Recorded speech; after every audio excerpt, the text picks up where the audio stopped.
सदर मोहतरम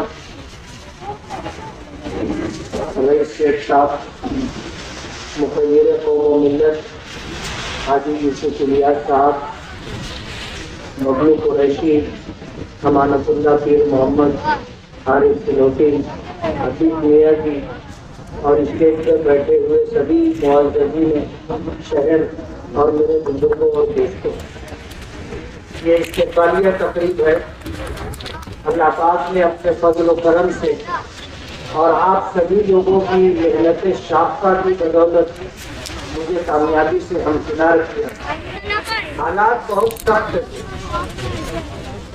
और जिनसे हमारा मुकाबला था उन्होंने ये तय कर लिया था कि अभी नहीं तो कभी नहीं, और इस इलेक्शन में कामयाबी के लिए उन्होंने हर हरबा इस्तेमाल किया।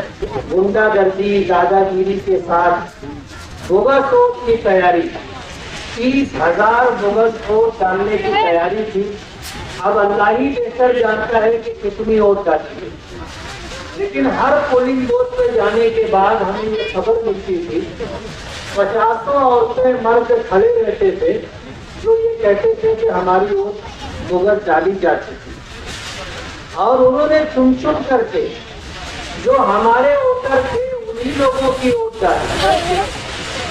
पिछली मर्तबा हमने इलेक्शन जीता था 38,000 वोटों की लीड में। इस मर्तबा उन्होंने ये लीड खत्म करके जीतने के लिए रुपये पैसे की रेल फेल कर दी थी। नया पूरा इस्लाम पूरा और बीच के इस पट्टे पर जहां हमारे वोटर हैं, यहाँ घूम से पैसा उन्होंने बांटा। मैं उनको इस मशवरा देना चाहता हूँ कि आपने बांटने वालों को पैसा तो दे दिया था, लेकिन आप थोड़ी सी जानकारी भी ले लो। जिनको आपने पैसा दिया था उन्होंने फार्म हाउस खरीदा, उन्होंने प्लाट खरीदे, उन्होंने लोगों का कर्जा चुकाया है।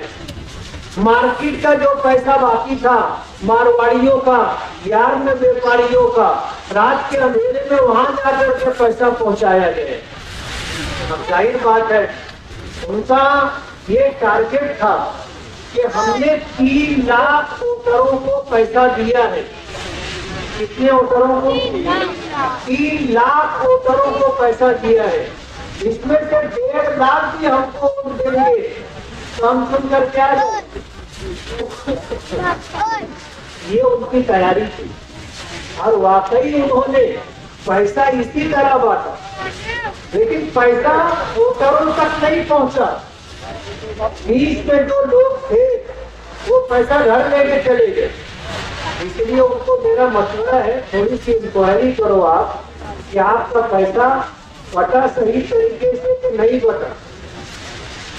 और हम तो बोलते 162 वोट 30 लाख रुपया और बांट देते तो ये भी मिल जाते ना। अभी जैसे उन्होंने पेंशन चौक पर एक इदारे को 10 लाख रुपया दिया, 10 लाख रुपया दिया था वोट खरीदने के लिए।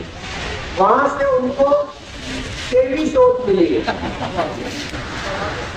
अब 10 लाख को आप 23 पर अगर बांटोगे तो आपको समझ में आएगा कि उनको 1 वोट 30-40 हजार रुपये की पड़ी है। इस अंदाज में उन्होंने पैसा बांटा, लेकिन वो कुदरत को भूल करके चल रहे, कुदरत को भूल करके चल रहे थे, और वो समझ रहे थे कि जो करेंगे हम ही करेंगे और हम जो करेंगे वही होगा। कुदरत को भूल करके बात कर रहे थे।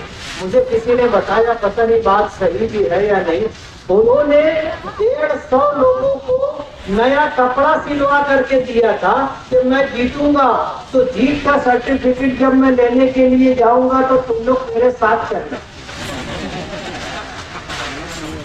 यानी यहाँ तक उनकी तैयारी थी। और हमारी माएं बहनें, हमारे नौजवान जो रोजा रख रहे थे, जो मन्नत मान रहे थे, जो दुआएं कर रहे थे, ये उनका मजाक उड़ाते थे। जाहिर बात है, अगर कुदरत का मजाक उड़ाया जाएगा और शरीयत के वो अहकामात जो हमारी शरीयत की रीढ़ की हड्डी की हैसियत रखते हैं, अगर उसको तुम इस तरह मजाक का मौजू बनाओगे तो कुदरत तो तुमको सबक देगी ना। कहते हैं ना कि किस्मत की खूबी देखिए टूटी कहाँ कमल, 2-4 हाथ जब के लबे बाम रह गए।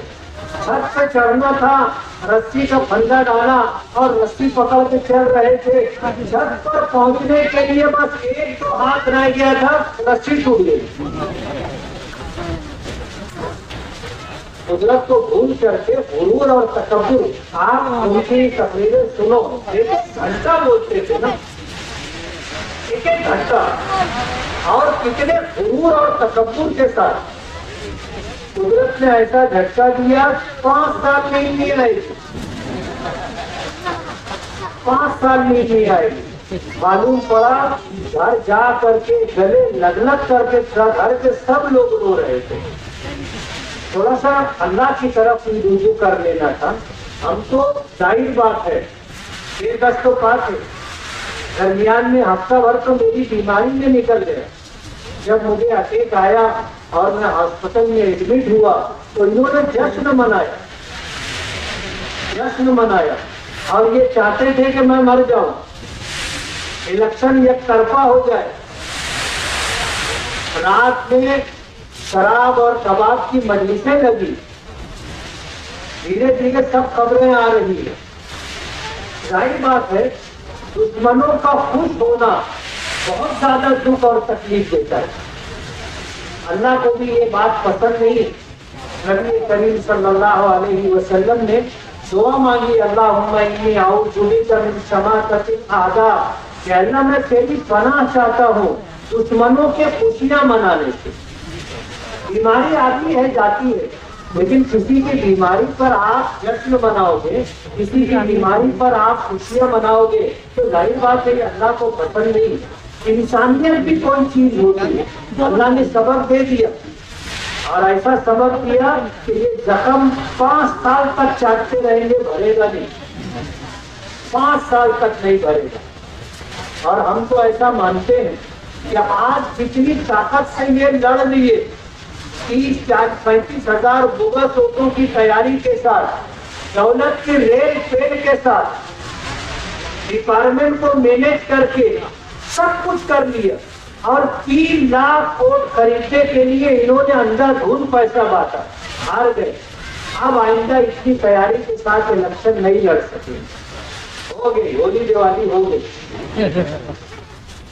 मैं अपने कारपोरेटरों में बबलू कुरैशी है, अमानतुल्लाह पीर मोहम्मद है, आरिफ सिलोटी है, और इसी तरह शहर भर में जितने हमारे कारपोरेटर हैं, और इसी तरह हमारे रुफका अलहाज यूसुफ इलियास साहब हैं, सूफी अनीस कादरी साहब हैं, शफीक राना साहब हैं, ईदी अमीन है, और बहुत सारे सैकड़ों लोग हैं। ये तो वो है जिनको हम जानते हैं, और हजारों की तादाद में हमारे ऐसे नौजवान हैं, हमारी माएँ और बहनें हैं जिनकी मोहब्बतों का हमें पता भी नहीं है। उन्होंने हमारे लिए दुआएं मांगी, मेहनत की, कोशिश की, और जब मैं बीमार पड़ा तो हमारे नौजवानों का ये कहना था कि मैं मुफ्ती इस्माइल, यानी मेरा इलेक्शन उन्होंने खुद लड़ा, और हमारे पास कोई कारपोरेशन से लूटी हुई दौलत नहीं थी, RSS और BJP का दिया हुआ सरमाया नहीं था। हम तो बस सबक के दर्जे में जो था कर रहे थे। इनका इलेक्शन लड़ने के लिए नागपुर से टीम आई थी, दिल्ली से टीम आई थी, और कहते हैं ना कि दिल्ली थैले से बाहर आ जाती है। ये बोलने लगे हम तो ब्लू प्रिंट पर इलेक्शन लड़ रहे, और इन्होंने ऐसा प्रोग्राम बनाया था कि इनका एक वर्कर बस 25 वोट डलवा दे, जो उसको टारगेट दिया गया था कि ये 10 घर इतना वोट उसको गिराना है, फिर उसके बाद घर जाके बैठ जाए। ऐसी तैयारी थी। जैसे बीजेपी इलेक्शन लड़ती है उनकी टीम आई थी और उसी तैयारी के साथ इलेक्शन लड़ रहे थे। लेकिन बहरहाल फैसला कहाँ होता है? आसमानों पर होता है, जमीन पर नहीं। फैसला आसमानों पर होता है। हमारी दुआएं, हमारी इबादतें, हमारे रोजे, हमारी मन्नतें, हम तो कुदरत को, परवरदिगार को सामने रख करके बात कर रहे थे और कोशिश कर रहे थे। मैं सबसे पहले अल्लाह रब्बुल आलमीन का शुक्रगुजार हूँ, फिर शहर के हर उस फर्द का जो इस इलेक्शन में जिसने भी जैसे भी हमारी मदद की, हम सब के शुक्रगुजार हैं। दुआ वो है कि अल्लाह ताला सबकी जान, माल, दीन और ईमान, इज्जत और आबरू में बरकत अता फरमाए और अपने हिफ्ज़ जो अमान में रखे और परवरदिगार आलम इस शहर के लिए जो बेहतर से बेहतर हो सकता है वो हमें करने की तौफीक अता फरमाए। वो आखिर दावाना अल्हम्दुलिल्लाह रब्बिल आलमीन।